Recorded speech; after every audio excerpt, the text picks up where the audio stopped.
So, mapaparinig lang ako kay Chloe. Di ba ako? Sana si Chloe sa candy. Chloe tigil-tigilan mo na si Cassie. Kasi bagay na sila ng Inken. Gusto mo? Tayo mag-plate top. Tara. Tayo naman ako. Ito ang plate top kasi. Kunyari, hindi ko si Cassie. Cassie. Ito yung kaharap ko Chloe. Mas bagay kami ni Cassie kasi love team na. Kayo, jowa pa lang kami. Love life na. Gusto mo? Ito lang dapat ka-love life mo Kayo, maghanap na ng iba. Huwag lang mas Cassie. Kasi bago na sila ni Ate Inken. So, ano pa sa inyo kung mag-love life na kayo? Pero pa nga Picture pa kayo. Nanonood ako. Nanonood pa kayo ni Cassie. Hindi naman talaga kayo Alam mo, mas nauna pa si Ate Inken kasi kaya panoodin mo ito. Chloe at Inken at Cassie.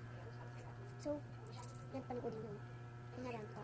Ang pinaka-idol ko lang doon is wala mga candies kasi iyak si Chloe. Ang tataray nyo. Mukha naman kayo mga ang papa ko na mas maganda pa ako din. Tingnan mo, abangan mo,